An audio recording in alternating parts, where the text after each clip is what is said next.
अगर आप वेदों से एक लाइन भी अगर आप दिखा दें जहां पर यह लिखा है कि मांस खाने से व्यक्ति हिंदू नहीं रहता, तो मैं आपको 1 करोड़ रुपए दूंगा। ये आपके लिए बहुत बड़ी अपॉर्चुनिटी है। और दूसरा, एक तरफ तुम कहते हो कि रामायण माइथोलॉजिकल है। जब मुझे रामायण महाभारत की कहानियां सुनाई गई थी बचपन में, मैंने कहा ये कैसे पॉसिबल हो सकता है कि ये बंदरों की सेना थी और ऐसा था और ये विमान उड़ते थे उस टाइम पे। मैंने काफी लोगों से पूछने की कोशिश करी थी बचपन में भी, और कोई सीधा जवाब नहीं देता था। लेकिन वहीं दूसरी तरफ बोलते हो कि रामायण में राम थे, शिकार करते थे और मांस खाते थे। भाई तुम मानते क्या हो? मतलब तुम्हारे कुछ सोचने के पीछे रीजनिंग होती है, लॉजिक होता है। अगर रामायण हुई थी तो उसको माइथोलॉजिकल क्यों बोल रहे हो, और नहीं हुई थी तो फिर वीडियो क्यों बनाया? अभी तक मुझे लगता था कि ध्रुव राठी एक आइडियोलॉजिकली ड्रिवन कंटेंट क्रिएटर है, यानी उसकी अपनी एक आइडियोलॉजी है, एक विजन है और उसको लेकर वो बहुत पैशनेट है। वो हो सकता है वो वामपंथी विचारधारा हो या मॉडर्न एथिस्टिक विचारधारा हो, और इसीलिए उसकी वीडियोस हिंदू विरोधी होती हैं। लेकिन जो रिसेंट वीडियो उसने की, श्री राम जी मांस खाते थे और जो हिंदू विरोधी प्रोपेगेंडा उसने फैलाया है, उस पर रिसर्च करते समय और ये वीडियो बनाते समय जो मैंने उसकी वीडियोस देखी, पॉडकास्ट देखे, एक बात मुझे समझ में आ गई कि ध्रुव राठी की कोई आइडियोलॉजी है नहीं, और ना ही वो बहुत समझदार है, टू बी ऑनेस्ट। कोई भी बेटर है, मोदी से अच्छा एक गधा बेटर है। बहुत लोग हाइप अप करते हैं एलॉन को, लेकिन मुझे तो बंदा ठीक नहीं लगता। अगर आप देखें तो वो एक कंटेंट क्रिएटर है, बहुत ज़्यादा उसका आईक्यू नहीं है, बहुत ज़्यादा इंटेलिजेंट नहीं है, लेकिन हाँ पिछले कुछ वर्षों से बहुत चालाक लोग, जो वामपंथी विधर्मी लोग हैं, किसी तरह से वो ध्रुव राठी को अपने कब्जे में कर लिए हैं और उसके माध्यम से अपना प्रोपेगेंडा फैला रहे हैं। अब इससे क्या होता है, इससे ध्रुव राठी को व्यूज़ मिलते हैं, पैसे मिलते हैं, इसलिए वो इस विशियस साइकिल से कभी बाहर भी नहीं आएगा। लेकिन मैं इस बात की गारंटी लेता हूँ कि जब वो 40 का होगा, 50 का होगा या 60 साल का होगा, तो कहीं ना कहीं उसको ये बात रियलाइज़ होगी कि पैसा और शोहरत से भी बड़ा कुछ होता है। जो चरित्र होता है, जो ज्ञान होता है, ये ज़्यादा बड़ी चीज़ें होती हैं। अब उसका चरित्र देखिए। अगर आपको किसी मूवी पर क्रिटिक बनाना था, केरला स्टोरी मूवी आई थी, आपको उस पर क्रिटिक बनाना था, 27 फरवरी कोई मूवी रिलीज होती है, आप उस पर क्रिटिक बनाते हैं, लेकिन लॉन्च कब करते हैं? रामनवमी के अराउंड। और नाम क्या रखते हैं कि कैन हिंदूज ईट बीफ। और फिर उसमें आप क्या प्रोपोगेट करना चाहते हैं कि श्री राम जी मांस खाते थे, इसलिए हिंदू भी गाय का मांस खा सकते हैं, बीफ खा सकते हैं। इसमें प्रॉब्लम क्या है? अब यही सवाल रामायण में श्री राम को लेकर उठता है, क्या राम ने भी मांस खाया? और इसको इतना जेनेरिक बनाने के पीछे एक थ्योरी फैब्रिकेट की जाती है। मांस खाने को वर्ण व्यवस्था और जाति व्यवस्था से जोड़ा जाता है। ये दिखाया जाता है कि ब्राह्मण तो ओरिजिनली मीट ईटर्स थे, ये तो जैन धर्म और बौद्ध धर्म आया जिससे कंपीट करने के लिए, रेलेवेंट बने रहने के लिए ब्राह्मणों ने मांस खाना छोड़ दिया और शाकाहार को अपना लिया। जैन धर्म और बौद्ध धर्म के बढ़ते प्रभाव को रोकने के लिए हिंदू धर्म में शाकाहार को शामिल किया गया। अभी जो थ्योरी पेश की गई है, इस थ्योरी में बहुत ढेर सारी कॉन्ट्राडिक्शंस हैं। ये अपने आप में बहुत कमजोर थ्योरी है, और मैं सच बताऊं, अगर मैं वामपंथी होता तो ध्रुव राठी से कई गुना ज्यादा अच्छा काम करता इस टॉपिक पर। खैर, ध्रुव राठी ने तो इस टॉपिक पर अपनी कोई रिसर्च की नहीं है, उनका एक अपना AI टूल है जिसने इस पर रिसर्च की है, सनातन धर्म के ग्रंथों को पढ़ा है और इतनी कीमती चीजें लाकर ध्रुव राठी को दी हैं। तो जो भी कमी है रिसर्च में, वो ध्रुव राठी की नहीं है, ये उनके AI टूल की है। कैसे इस वीडियो में इतने सारे अलग अलग रेफरेंसेस का इस्तेमाल किया गया है, कहीं पर कोई सर्वे है तो कहीं पर कोई हिस्टोरिकल टेक्स्ट, इतने सारे डेटा को कंपेयर करने में काफी वक्त लगता है। लेकिन आज AI से इस तरीके की रिसर्च, डेटा एनालिसिस और रिपोर्ट्स, ये सब काफी तेजी से हो सकता है। तो आइए उनके AI टूल की कमियों को इस वीडियो में देखते हैं।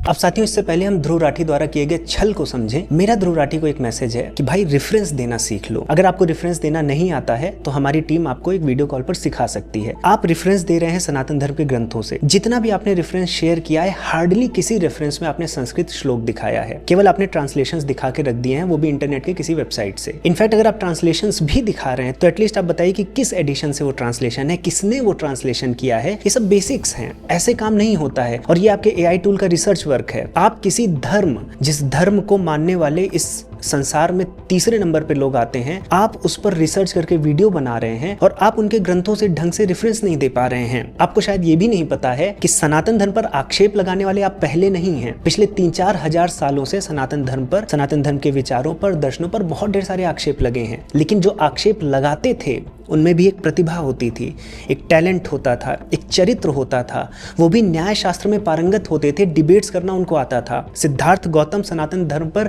प्रश्न उठा जाकर भगवान बुद्ध बन गए थे। चारवाक आज फिलोसोफर माने जाते हैं। तो जो सनातन धर्म के विरोधी भी होते थे तो उनमें भी एक चरित्र होता था। भगवान महावीर को आप देख सकते हैं, भगवान बुद्ध को आप देख सकते हैं। और ये जो आजकल के मॉडर्न एथीस्ट हैं, जो अपने आप को नास्तिक कहते हैं, इनके अंदर इतना भी ज्ञान नहीं है कि कैसे डिबेट की जाती है, कैसे किसी चीज का खंडन किया जाता है। तो कायदे से देखा जाए, जहां पहले के लोग खंडन करने में भी पारंगत होते थे, आज के जो लेफ्टिस्ट और मॉडर्न एथीस्ट हैं, ये तो बस 4 पैसों के लिए अपनी बुद्धि किसी के जूते के नीचे रख देते हैं। और इसी कारण से ध्रुव राठी जी ने अपनी इस वीडियो में अपनी मूर्खता का प्रमाण दे दिया है। भाई अगर वेद से रेफरेंस देने हैं तो आपको मंडल बताना चाहिए, सूक्त बताना चाहिए और फिर मंत्र बताना चाहिए। अगर रामायण और महाभारत से आपने रेफरेंस दिया है तो आपको कांड या पर्व बताना चाहिए, श्लोक की संख्या बतानी चाहिए, एडिशन भी बताना चाहिए। आपके कई रेफरेंस तो कई एडिशंस में है ही नहीं। हमारी पूरी टीम को आपकी पूरी वीडियो को और उनके रेफरेंसेस को समझने के लिए दिन लग गए। ये कैसे रेफरेंस आप दे रहे हैं कि जो एक सामान्य व्यक्ति वहां पर पहुंच ही नहीं सकता है। तो इतनी रिसर्च हमारी टीम को करनी पड़ी है जिससे ये वीडियो संभव हो पाई। ये एआई नहीं कर पाएगा जिस तरह से आपने काम किया है। और आप दिखाने के लिए एक पीडीएफ डाल देते हैं अपने डिस्क्रिप्शन में कि देखिए ये 10 पेज की पीडीएफ है, इसमें सारे रेफरेंसेस हैं। 48 रेफरेंस है जिसमें 25 रेफरेंस किसी तरह से काम कर रहे हैं। तो वहां पर भी जो रेफरेंस देने का आपका सफलता का दर है वो भी 50% के अराउंड है। अब वो सही है गलत वो आगे हम डिस्कस करेंगे, लेकिन आप रेफरेंस भी नहीं दे पाते हैं, 50% लिंक आपकी काम कर रही हैं। तो मेरी बस विनती यही है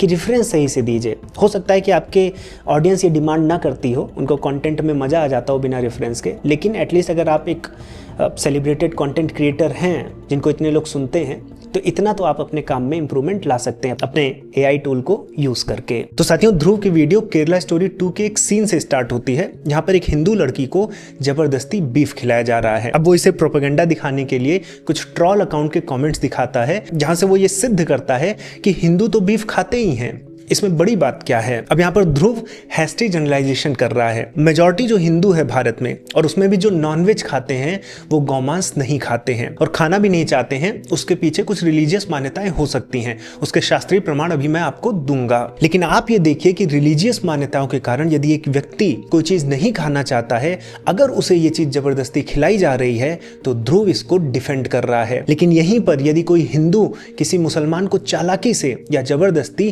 पोर्क खिला दे, सुअर का मांस खिला दे, तो यही ध्रुव राठी उस बात का सपोर्ट नहीं करेगा। जबकि हमें पता है कि जो मुसलमान होते हैं वो फ्रिक्वेंटली नॉनवेज खाते हैं, तो उनको क्यों पोर्क को लेकर सेंसिटिविटी है। तो ये दिखाता है कि ध्रुव राठी हिंदू विरोधी है। इसलिए आगे जितने भी वो फैक्ट्स देगा, चूंकि उसका माइंडसेट हिंदू विरोधी है, इसलिए वो सच को छिपाते हुए झूठ को आपके सामने रखता जाएगा। अब साथियों, ध्रुव राठी फिर से वही करता है, आपके सामने एक डेटा रखता है और बताता है कि भारत में हिंदुओं में से 56% लोग नॉनवेज खाते हैं। और अगर ब्राह्मणों को देखा जाए तो ब्राह्मणों में 45% ब्राह्मण नॉनवेज खाते हैं। और इसी से वो कंक्लूड कर देता है कि फिर तो गौ मांस खाना कोई बड़ी बात है ही नहीं, आप तो नॉनवेज खाते हैं तो गौ मांस भी खा लेंगे। तो वो नॉनवेज को गौ मांस के साथ इक्वेट कर देता है। लेकिन उसकी हिपोक्रेसी देखिए कि वो मुसलमानों के लिए नॉनवेज और पोर्क को इक्वेट नहीं कर पाएगा। अब मैं आपको हिंदुओं की मान्यताओं के विषय में बता देता हूँ। हिंदुओं की ये मान्यताएं वेद से ही आती हैं। जिस वेद के ब्राह्मणों को ये मीट ईटर बता रहे हैं, पहले वहां देख लेते हैं कि गाय के लिए क्या कहा गया है। अगर आप ऋग्वेद के 10वें मंडल के 27वें सूक्त के 16वें मंत्र में जाएंगे तो यहाँ पर गाय को अग्न्या कहा गया है। वैसे ही ऋग्वेद के प्रथम मंडल के 37वें सूक्त के 5वें मंत्र में भी गाय को अग्न्या कहा गया है। अब अग्न्या शब्द का जो अर्थ है, आप किसी भी संस्कृत शब्द को उसमें चले जाएं, उसी में देख लें तो अग्न्या का अर्थ होता है जिसकी हत्या नहीं की जा सकती। अब वेद कह रहे हैं कि गाय की हत्या नहीं की जा सकती। उसके पीछे का साइंस कुछ भी हो, उसके पीछे फिलॉसफी कुछ भी हो, उसके पीछे कोई भी कल्चरल वैल्यू हो, अभी हम उसमें नहीं जाएंगे। अभी हम इतना जानते हैं कि हमारे जो मूल ग्रंथ हैं वेद, और जो बौद्ध और जैन धर्म के बहुत पहले के हैं, वो कह रहे हैं कि गाय की हत्या नहीं की जा सकती। तो एक हिंदू गाय की हत्या क्यों करे, गौमांस क्यों खाए? और वेद तो ब्राह्मणों ने ही दृष्ट किया है, ऋषियों ने ही दृष्टि किया है, तो ब्राह्मण गौमांस क्यों खाएगा? तो हिंदू जो नॉनवेज खाते हैं, ध्रुव राठी ये पोर्ट्रे कर रहा है कि तुम नॉनवेज खा लेते हो तो गाय तो खा ही लोगे। मतलब ये किस तरह का आपका सेंस है? और बीच बीच में आप कॉमन सेंस की बात किए हो। अब ये तो गौमांस की बात हो गई। अब आ जाते हैं मीट ईटिंग पर, नॉनवेज पर। तो साथियों, जो ध्रुव राठी ने आपको डेटा दिया कि 56% हिंदू नॉनवेज होते हैं और ब्राह्मणों में 45% ब्राह्मण नॉनवेज होते हैं, और यहाँ से वो कोरिलेट कर देता है कि चूंकि ब्राह्मण ओरिजिनली मीट ईटर्स थे इसलिए आज भी हमको समाज में दिखते हैं। लेकिन ध्रुव राठी को धर्म दर्शन पर कोई ज्ञान है नहीं, और यदि धर्म दर्शन छोड़िए, हिस्ट्री के बारे में भी उसको पता होता तो इतना पता होता कि जो ब्राह्मण वर्ण है और जो ब्राह्मण कास्ट है वो दो डिफरेंट रियलिटीज हैं, वो दो डिफरेंट चीज हैं। आप जिस मनुस्मृति से बहुत ढेर सारे रेफरेंस दे रहे हो, अभी हम मनुस्मृति पर भी आएंगे, वो मनुस्मृति जिन ब्राह्मणों की बात करती है, आज ऐसे ब्राह्मण आपको समाज में ढूंढने से भी नहीं मिलेंगे, क्योंकि एक ब्राह्मण होने की शर्त होती थी। और ये शर्त मैंने नहीं बनाई है, जिस मनुस्मृति से आप दुनिया भर की चीजें बता रहे हैं उसी मनुस्मृति से ब्राह्मण होने की शर्त देख लीजिए। मनुस्मृति में 6 काम दिए गए हैं ब्राह्मण के। अगर ये 6 काम कर रहा है कोई व्यक्ति तो वो ब्राह्मण है। पहला, अध्ययन अध्यापन वेदों का, अगर वेदों का अध्ययन कर रहा है और वेदों को पढ़ा रहा है। दूसरा, यज्ञ करना और यज्ञ करवाना। और तीसरा, दान देना और दान पर जीवित रहना। ये 6 कर्म हैं। ये 6 कर्म करने वाला ही ब्राह्मण होता है। ये ब्राह्मण की ड्यूटीज हैं। आप मुझे बता दीजिए कि जो 45% आप ब्राह्मण बताए हैं कि जो लोग मीट खा रहे हैं, दुनिया भर की चीजें कर रहे हैं, वो ब्राह्मण हैं। जो सच के ब्राह्मण हैं वो मीट ईटिंग कर ही नहीं सकते। इसलिए नहीं कि वो हिंदू हैं, इसलिए कि अगर ब्रह्म को रियलाइज करना है तो इंद्रियों का निग्रह करना पड़ेगा, सत्य पर चलना पड़ेगा, अहिंसा करनी पड़ेगी। और ऐसा नहीं कि मैं अपने मन से बता रहा हूं या फिर जैन और बौद्ध धर्म ने बताया है। आप उपनिषदों में चले जाइए। छांदोग्य उपनिषद में अगर आप जाएंगे, छांदोग्य उपनिषद भगवान बुद्ध के पहले का है। छांदोग्य उपनिषद में आपको कई प्रमाण मिल जाएंगे जहां पर अहिंसा के विषय में बताया गया है। चाहे आप 3रे अध्याय में जाएं, चाहे आप 8वें अध्याय में जाएं, जहां पर बोला गया कि अगर आपको ब्रह्म लोक प्राप्त करना है, जो कि ब्राह्मण का गोल होता है, उद्देश्य होता है, तो आपको अहिंसा पर चलना पड़ेगा, प्राणियों पर हिंसा नहीं करनी होगी। तो ये कहना कि अहिंसा जैन धर्म और बौद्ध धर्म ने ब्राह्मणों को सिखाई है, ये बहुत जनरलाइजेशन है। ये मैं मान सकता हूं कि जैन धर्म और बौद्ध धर्म अहिंसा को सेंटर लेकर आगे बढ़े, लेकिन जो अहिंसा के बीज थे वो वैदिक सभ्यता में ही अंकुरित हो गए थे। तो जो सच का ब्राह्मण है, जो दाल रोटी चावल खाने में भी 4 बार सोचेगा, उसको आप मीट खिला दे रहे हैं। और फिर आप मनुस्मृति से ही दिखा रहे हैं। मनुस्मृति के 5वें अध्याय के 27वें श्लोक से आप दिखा रहे हैं कि अगर मंत्र बोल दिया जाए और पानी छिड़क दिया जाए तो मांस खाया जा सकता है। तो आइए उस 5वें अध्याय के केवल उस श्लोक को ही नहीं, पूरा का पूरा अध्याय ही देख लेते हैं। अब साथियों, इससे पहले कि क्या ब्राह्मण मंत्र पढ़कर, पानी छिड़क कर मांस खा सकते हैं, इसको समझने से पहले 4थे अध्याय में, मनुस्मृति के ही 4थे अध्याय का एक श्लोक देख लेते हैं कि ब्राह्मण कितना मांस खा सकते हैं। 4थे अध्याय के 2 श्लोक में कहा गया है कि किसी ब्राह्मण को अपना जीवन ऐसे जीना चाहिए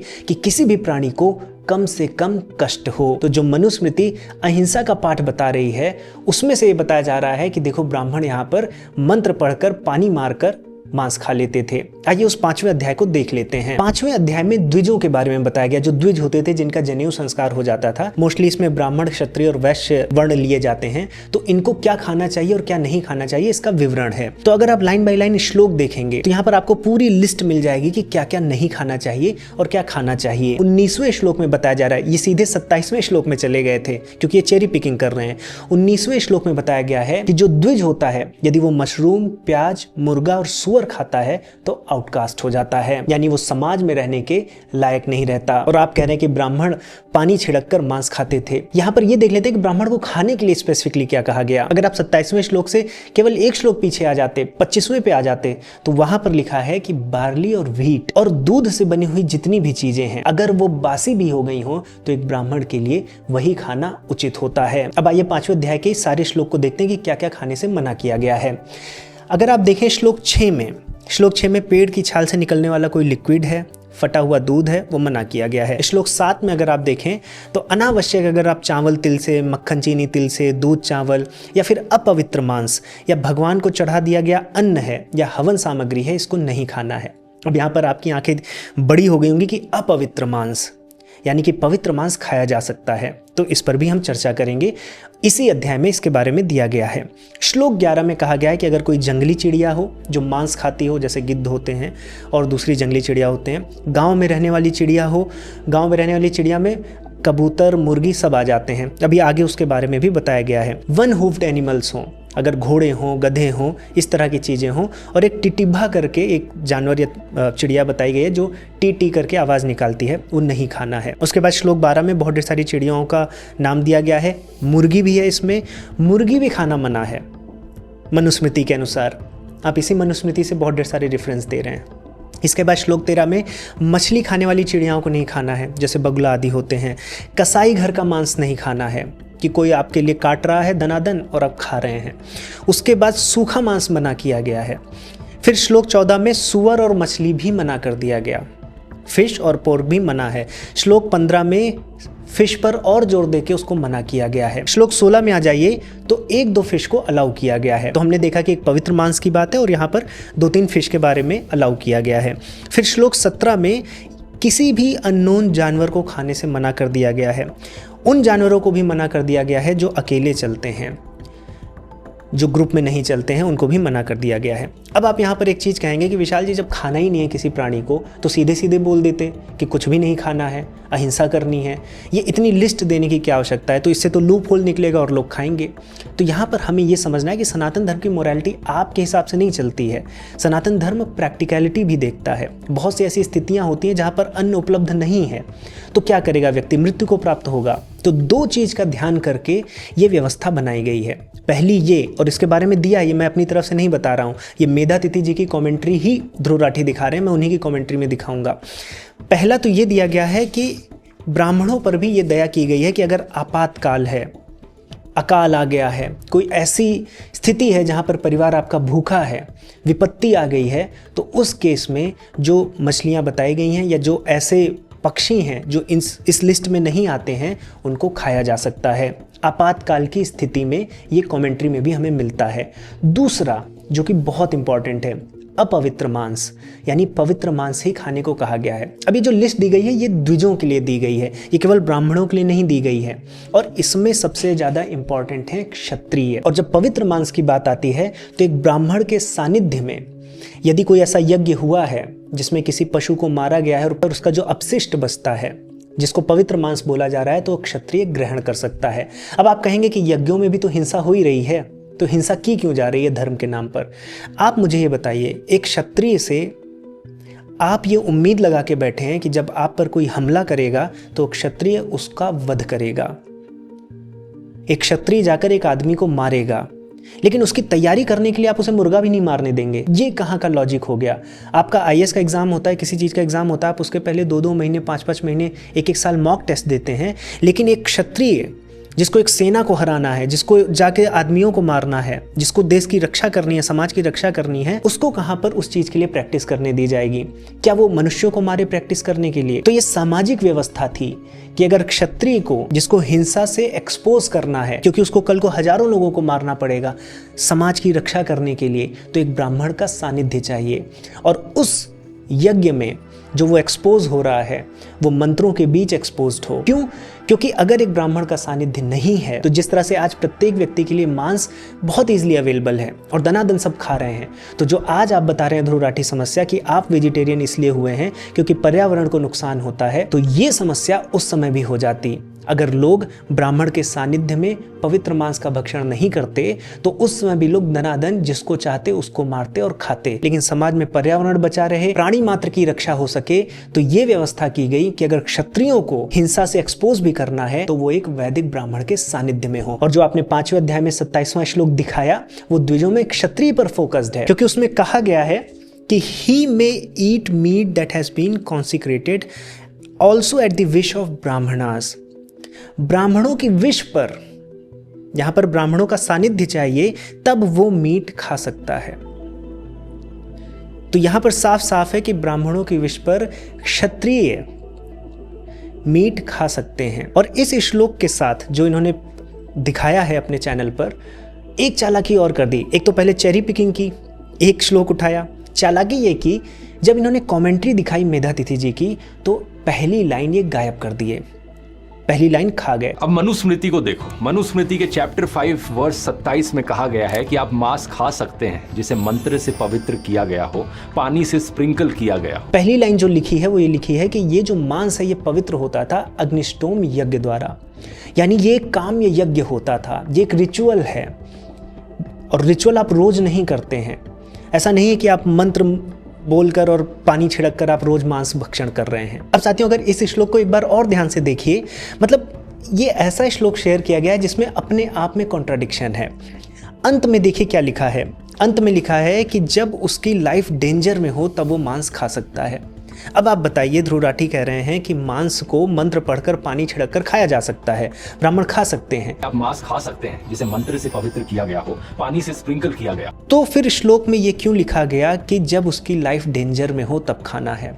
यदि मांस हम इतनी इजीली खा सकते हैं या फिर मांस खाने के लिए व्यवस्था है, धार्मिक व्यवस्था है, मंत्र पढ़कर खा सकते हैं, तो क्यों इसके अंदर ये लिखा गया है कि जब लाइफ डेंजर में हो तभी मांस खाना है? इसका मतलब ये है कि मांस जो है वो हमारे जीवन शैली का भाग नहीं था। मांस आपातकाल में और कुछ वैदिक अनुष्ठानों में प्रयोग में आ रहा था। यानी कि आज जिस तरह से हिंदू मांस खा रहे हैं उस तरह से पहले मांस नहीं खाया जाता था। अब इस पर मतभेद हो सकता है, मोरालिटी के हिसाब से हो सकता है आपको सही ना लगे, लेकिन ये कुछ सिचुएशन थी जहां पर हिंसा थी। लेकिन उस हिंसा से भी उठने के लिए प्रमाण हमें उन्हीं ग्रंथों में मिलते हैं। तो बौद्ध और जैन ग्रंथों से पहले जो ब्राह्मण ग्रंथ थे, जो उपनिषद थे, उसमें ही अहिंसा के बीज हैं। और वहीं से अगर आप देखें तो महर्षि पतंजलि जैसे ब्राह्मणों ने यम और नियम का कॉन्सेप्ट दिया। यम का पहला बिंदु ही अहिंसा है। अब तो ये साथियों ब्राह्मणों की बात हो गई, लेकिन ध्रुव राठी ब्राह्मणों को बदनाम करने के बाद कोशिश करता है कि अब भगवान को बदनाम किया जाए। तो फिर महाभारत और रामायण की तरफ वो आगे बढ़ता है।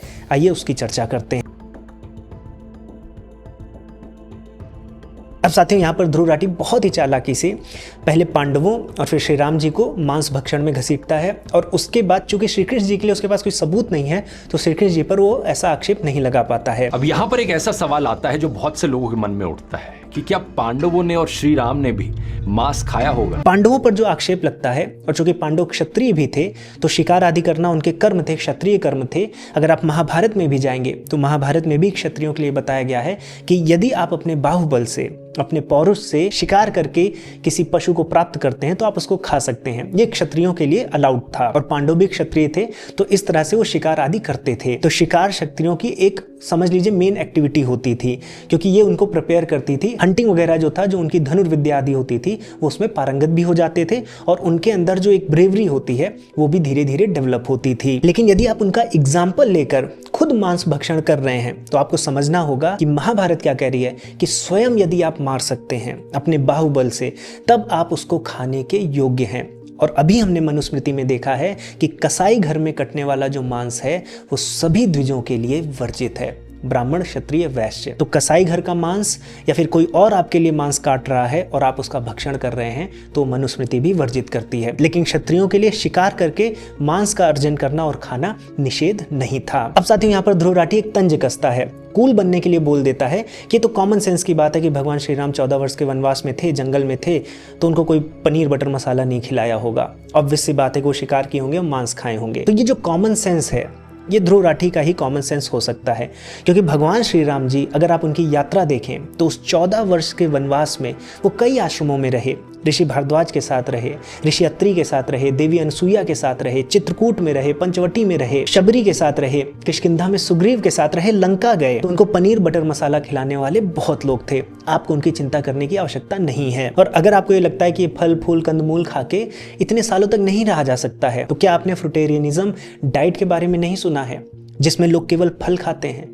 आपको ऐसे बहुत प्रमाण मिल जाएंगे कि वर्षों तक लोग फल फूल की ही डाइट पर हैं, और ये आज मॉडर्न जमाने में है। वो तो मर्यादा पुरुषोत्तम भगवान श्री राम थे। तो ये बात प्रूव करती है कि ध्रुव राठी के अंदर कितना कॉमन सेंस है। तो इससे पहले हम रामायण पर आए और भगवान श्री राम ने मांस खाया है कि नहीं खाया है, हम महाभारत पर फिर से चलते हैं, क्योंकि महाभारत से ही ध्रुव राठी ने खेल शुरू किया है। अब साथियों ध्रुव राठी महाभारत के वन पर्व से एक कथा के बारे में बताता है, जिसमें एक हिरण युधिष्ठिर जी के सपने में आकर ये विनती कर रहा है कि आपने बहुत ढेर सारे हिरणों को मार दिया है, अब हम बचे नहीं हैं, तो हम पर हिंसा मत कीजिए। महाभारत में वन पर्व के अध्याय 256 पर जरा नजर डालिए। युधिष्ठिर को एक सपना आता है जिसमें कुछ हिरण उनके पास आते हैं और कहते हैं कि उनके भाइयों ने इतने सारे हिरणों को मार डाला है और अब केवल वे शेष बचे हैं। वे युधिष्ठिर से अनुरोध करते हैं कि उन्हें बीज की तरह रहने दें ताकि वे फिर से बढ़ सके। अब यहाँ पर जो श्लोक है उसका जो अर्थ है उसको मैंने गीता प्रेस की भी महाभारत में चेक किया, तो यहाँ मृगाह का अर्थ मृग नहीं है बल्कि जंगली पशु है। तो पहली बात तो ये गलती हुई है कि मृगाह का अर्थ मृगों से लिया गया है, जबकि मृगाह का अर्थ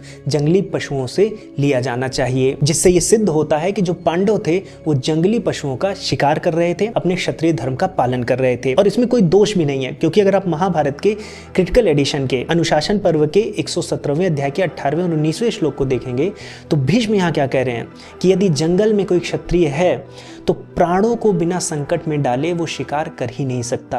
और जब प्राण संकट में है तो जो पशु है और जो क्षत्रिय है उनमें समानता का भाव आ जाता है, और यहाँ पर क्षत्रिय डिसीजन ले सकता है कि वो उस पशु को मारे या ना मारे। और सीधी सी बात है, अगर एक क्षत्रिय अहिंसक हो जाएगा तो शत्रु का वध नहीं कर पाएगा। लेकिन इससे ये भी नहीं प्रूव होता है कि वो मांस भक्षण के लिए ही शिकार करते थे।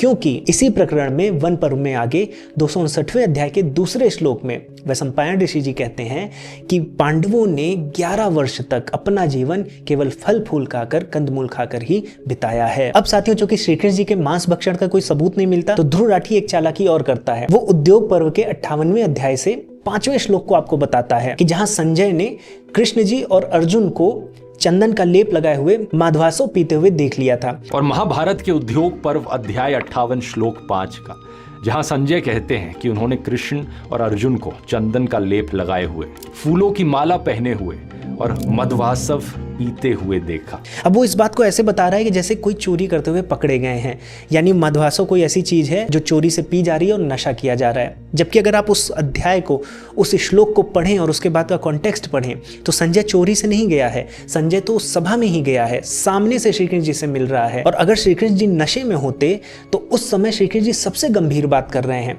उस समय तो वो द्रौपदी के बदले की बात कर रहे हैं कि द्रौपदी ने मुझे, जब द्रौपदी का चीरहरण हो रहा था तो गोविंद कहकर आवाज लगाई थी, और अब वो समय आ गया है कि कौरव अपनी तैयारी कर ले, क्योंकि युधिष्ठिर अब बदला लेंगे। तो ये तो महाभारत की कोर थीम है और इतनी गंभीरता से उस पर चर्चा हो रही है। और यहाँ वो दिखाना चाहता है ध्रुव राठी कि श्री कृष्ण जी यहाँ नशे में थे, क्योंकि उसको श्री कृष्ण जी के खिलाफ कुछ मिलता नहीं है। फिर ध्रुव राठी आपको द्रोण पर्व से एक एग्जाम्पल बताता है, जहाँ पर अर्जुन कह रहे हैं कि अगर उन्होंने जयद्रथ का वध नहीं किया तो उनका ठीक उसी आदमी की तरह हश्र होगा जो देवताओं को बिना अर्पित किया मांस खा लेता है। जब अर्जुन जयद्रथ से लड़ने जाते हैं तो वो कहते हैं कि अगर मैं कल तक जयद्रथ का वध नहीं कर पाता तो मेरा भी वही हश्र हो जो उनका होता है, जो अपने माँ या बाप की हत्या करते हैं, या किसी ब्राह्मण की हत्या करते हैं, या किसी के बारे में गलत बोलते हैं, या खीर अथवा मांस खाते हैं देवताओं को भोग लगाए बिना। अब ध्रुव इसे फिर से वैसे ही पोर्ट्रे करना चाहता है कि मांस अगर हमने देवता को चढ़ा दिया, या मंत्र पढ़ दिए, या हमने उस पर पानी छिड़क दिया, जल छिड़क दिया, तो हम मांस खा सकते हैं। जबकि हमने देखा है कि वैदिक यज्ञों में जो मांस प्रयुक्त होता था वो रिचुअल,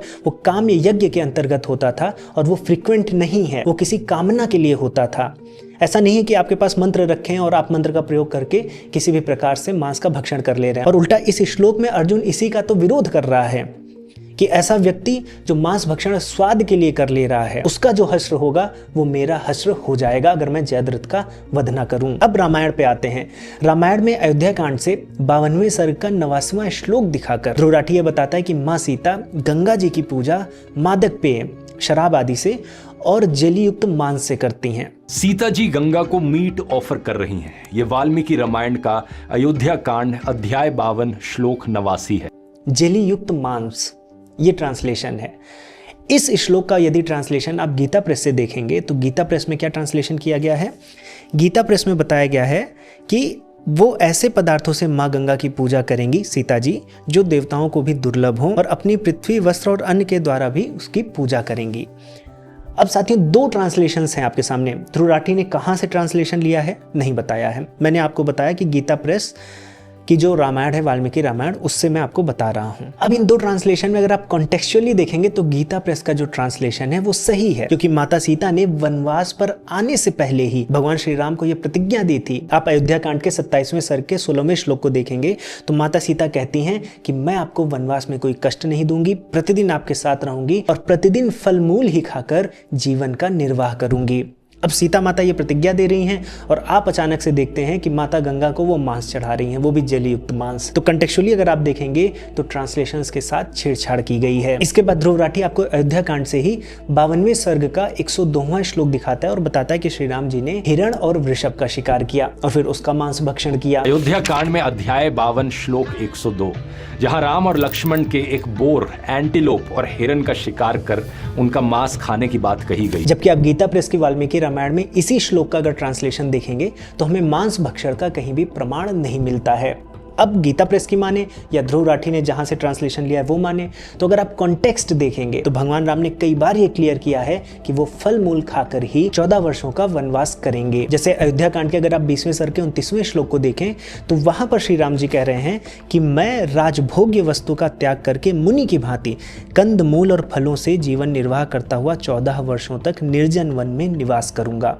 और ये एक प्रमाण नहीं है, कई ऐसे श्लोक हैं। जैसे अयोध्या कांड के ही 54वें सर्ग में 16वां श्लोक है। वहां ऋषि भारद्वाज के पास पहुंचकर भगवान श्री राम कहते हैं कि भगवान, हम लोग पिता के आदेशानुसार तपोवन में प्रवेश करेंगे और वहां फल मूल खाकर धर्माचरण करेंगे। और ये तो रामायण से रेफरेंसेस हैं, महाभारत में भी रेफरेंस मिलता है। यदि आप अनुशासन पर्व में जाएंगे तो वहां पर भीष्म कहते हैं कि भगवान श्री राम ने कभी भी मांस भक्षण नहीं किया। इनफैक्ट एक प्रमाण और मैं देता हूं, अयोध्या कांड के ही 31वें सर्ग के 26वें श्लोक में लक्ष्मण जी भी ये प्रतिज्ञा देते हैं, ये प्रॉमिस करते हैं कि मैं कंद मूल फल और जो तपस्वियों के खाने योग्य चीज होती हैं उनकी व्यवस्था नित्य प्रति बड़े भैया मैं आपके लिए कर दिया करूंगा। लेकिन ध्रुव राठी को ये सब श्लोक नहीं दिखेंगे, वो श्लोक दिखेंगे जिनका कुछ गलत ट्रांसलेशन हुआ है घृणापूर्वक, और वो सबके सामने रखकर सनातन धर्म का, हिंदू धर्म का, न केवल ब्राह्मणों का बल्कि देवी देवताओं का, भगवान का वो मजाक उड़ा रहा है। क्या पांडवों ने और श्री राम ने भी मांस खाया होगा? तो गीता प्रेस के ट्रांसलेशन से साफ है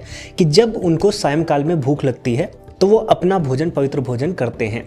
लेकिन यहाँ पर बहुत से लोग कहेंगे कि अगर जानवरों को, पशुओं को मार भी दिया है और उनका भोजन भी नहीं कर रहे हैं तब तो ये और ज्यादा इंसल्ट है पशुओं की। तो यहाँ पर आपको ये समझना होगा कि शब्द है महामृगान, यानी ये बहुत बड़े जानवर हैं, जैसे जंगली सुअर आदि। तो ये भी हो सकता है कि सुरक्षा के कारण उनका शिकार किया गया हो या उनका वध किया गया हो। और वैसे भी ऋषियों की रक्षा करने के लिए श्री राम जी और लक्ष्मण जी राक्षसों का और जंगली पशुओं का वध करते थे। लेकिन उससे भी बड़ा जो यहाँ पर प्रश्न उठना चाहिए कि जब रामायण में, वाल्मीकि रामायण में हमारे पास दर्जनों श्लोक हैं जहां पर बताया जा रहा है, साफ कहा जा रहा है, श्री राम जी स्वयं कह रहे हैं कि वो फल कंदमूल ही खाएंगे, सीता जी कह रहे हैं, लक्ष्मण जी कह रहे हैं, तो इतने ढेर सारे श्लोकों पर चिंतन ना होके एक मिस ट्रांसलेटेड श्लोक पर ही चिंतन और डिबेट क्यों हो रही है। और वैसे अगर आप वामपंथियों को देखेंगे और ध्रुव राठी को ही देख लीजिए तो ये तो रामायण को मैथोलॉजिकल मानते हैं, रामायण तो हुई नहीं है।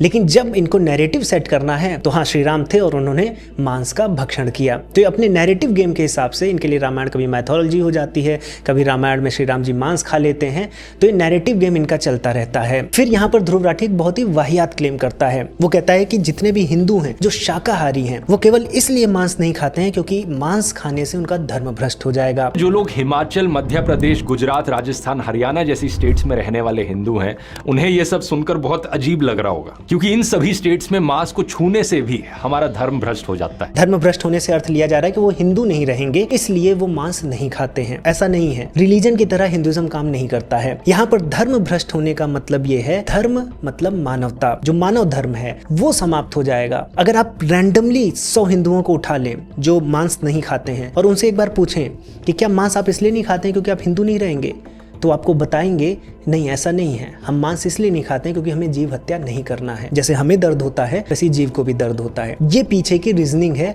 ज्यादातर हिंदुओं में।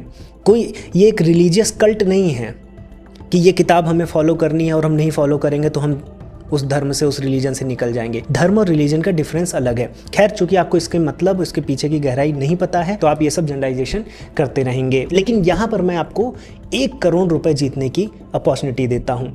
अगर आप वेदों से, वेदों का मतलब आप समझ रहे हैं, संहिता, ब्राह्मण ग्रंथ, आरण्यक और उपनिषद, एक लाइन भी अगर आप दिखा दें जहां पर यह लिखा है कि मांस खाने से व्यक्ति हिंदू नहीं रहता, वो हिंदू धर्म से अलग हो जाता है मांस खाने से, तो मैं आपको 1 करोड़ रुपए दूंगा। ये आपके लिए बहुत बड़ी अपॉर्चुनिटी है, आपकी टीम के लिए एक बहुत बड़ी।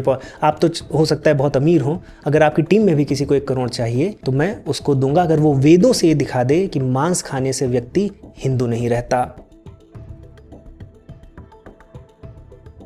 साथियों, आप ध्रुव राठी का डबल स्टैंडर्ड देखिए कि उसने एक थ्योरी बनाई कि बौद्ध और जैन धर्म की जो अहिंसा है वो हिंदुओं ने, वो हिंदू ब्राह्मणों ने सीखी। जैन धर्म और बौद्ध धर्म के बढ़ते प्रभाव को रोकने के लिए हिंदू धर्म में शाकाहार को शामिल किया गया। कई हिंदू, स्पेशली जो मुख्य रूप से ब्राह्मण और व्यापारी थे, वो शाकाहारी बन गए। लेकिन हमने देखा कि ये कैसे थ्योरी फ्लॉड है और अहिंसा के जो बीज हैं वो बौद्ध और जैन धर्म के बहुत पहले से भारत में थे। हमें उपनिषदों में, इनफैक्ट ब्राह्मण ग्रंथों में भी मिल जाता है। लेकिन इस थ्योरी को वो और डेवलप करता है और ये भी बताने का प्रयास करता है कि वैदिक ब्राह्मणों ने शाकाहार को इसलिए अपनाया जिससे वो मोरली सुपीरियर हो जाएं, और जो लोग नहीं छोड़े, जो मांसाहार करते रहे, वो नीची जाति के हो गए और उनको बाद में दलित और शूद्र आदि की कैटेगरी में डाल दिया गया। वेजिटेरियन होना एक इकोनॉमिक प्रिविलेज थी। जो अफोर्ड कर सकते थे वो शुद्ध बन गए और जो अफोर्ड नहीं कर सकते थे उन्हें अशुद्ध घोषित कर दिया। दलितों के लिए मामला अलग था, वो गरीब थे और उन्होंने मांस खाना जारी रखा जिसमें बीफ भी शामिल थी। अगर ब्राह्मणों ने, आपकी थ्योरी सही है, और छोड़ दिया मांसाहार मोरल सुपीरियरिटी के लिए, तो आज फिर आप क्यों दे रहे हैं कि 45% ब्राह्मण नॉनवेज खा रहे हैं? क्या वो आज वो मोरल सुपीरियरिटी नहीं चाहते हैं कि ब्राह्मणों में से 45% मांसाहारी थे? तो ध्रुव राठी का जो लॉजिकल सिस्टम है वो ना डिडक्शन में बहुत सही बैठ रहा है ना इंडक्शन में। आप अगर देखिए, अगर आप इंडक्टिव रीजनिंग लगाते हैं कि ये देखिए 4-5 मंदिर हैं जहां पर पशु बलि हो रही है और आपने मंदिरों की कुछ लिस्ट दी। तारापीठ मंदिर में मछली और मटन, कोलकाता के काली घाट मंदिर में मटन, आसाम के कामाख्या मंदिर में मछली और मटन, उत्तर प्रदेश के तरकुल्ला देवी मंदिर में मटन, ओडिशा के विमला मंदिर में मछली और मटन, और तमिलनाडु के मुनियांडी स्वामी मंदिर में तो चिकन और मटन बिरयानी का भोग लगता है। भारत में आप 6 मंदिर 10 मंदिर को दिखाकर आप उसी थ्योरी को भारत के लाखों मंदिरों पर जनरलाइज कर देते हैं जहां पर ऐसा नहीं होता है। आप हिंदूज की बात कर रहे हैं, लाखों मंदिर हैं, लेकिन आपने 4-5 मंदिर का एग्जाम्पल दिया और प्रूफ करने की कोशिश की, देखिए मंदिरों में तो मांस चढ़ता है, इसलिए हिंदुओं के लिए मांस खाना कोई बहुत बड़ी बात नहीं है। अगर मैं यही करूं, मैं भी थाईलैंड को दिखा दूं, श्रीलंका को दिखा दूं कि वहां के बुद्धिस्ट तो देखिए नॉनवेज खाते हैं, तो इसका मतलब है कि भगवान बुद्ध भी नॉनवेज खाते होंगे, वो अहिंसा का कहां प्रचार किए होंगे? हमें तो साफ साफ दिख रहा है कि बुद्धिस्ट लोग मांसाहार कर रहे हैं। तो इस तरह का जो इंडक्टिव लॉजिक आपने लगाया है और कुछ एग्जाम्पल्स को देखकर पूरे को पूरे धर्म को उसी कसौटी पर तौल देना, ये एक लॉजिकल फैलेसी है। अगर आप बुद्धिज्म का भी केस देखें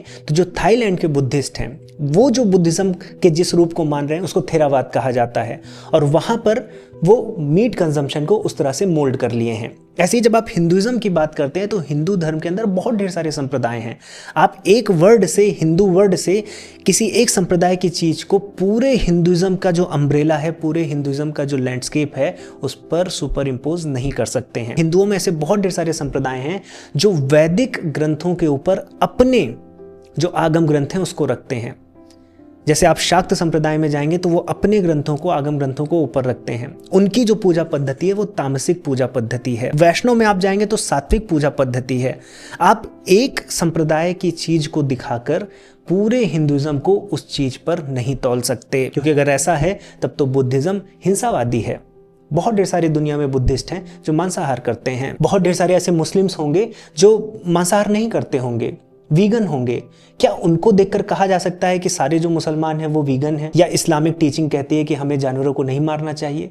तो ये जो हैस्टी जनरलाइजेशन है, इससे आपको बचना चाहिए। और अगर बात है एक ऑथेंटिक कंटेंट क्रिएटर की, तो अगर आप वेजिटेरियन हैं और आप चाहते हैं कि मांसाहार नहीं किया जाए और आप हिपोक्रेसी के खिलाफ हैं, तो आप ईद और बकरीद पर भी वीडियो बनाइए।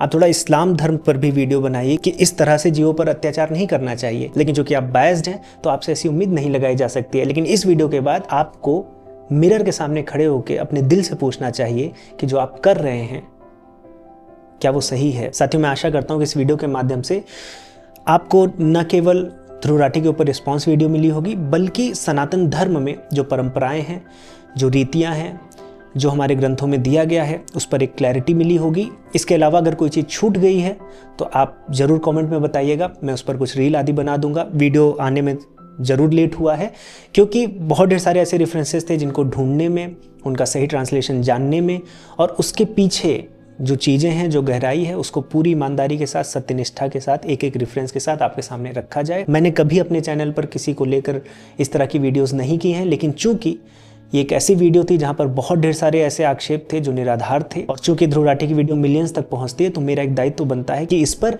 एक प्रतिक्रिया के रूप में सत्य को अपने सामने बेबाकी से रखूं। और साथियों, आपको सनातन धर्म पर ऑथेंटिक वीडियोस चाहिए, रेफरेंस से बैक्ड हो, प्रामाणिक हो और सही ज्ञान हो, जिससे जीवन बेहतर बने और हम नित्य उन्नति को प्राप्त हो, तो आप हाइपरक्वेस्ट को सब्सक्राइब करें, बेल आइकन को भी दबा लें, जिससे आपको सभी वीडियोस समय से उपलब्ध हो जाएं। और मैं आग्रह करूंगा कि इस वीडियो को ज़्यादा से ज़्यादा आप शेयर करें, जिससे जनमानस में जो ये विकृति फैल गई है उसको लेकर क्लैरिटी आए और लोग धर्म को उसके सही रूप में समझने का प्रयास करें। साथियों, इसी के साथ इस वीडियो को, इस टॉपिक को यहीं पर दूंगा विराम। अब मैं मिलूंगा एक नए टॉपिक के साथ नई वीडियो में। तब तक के लिए जय श्री राम।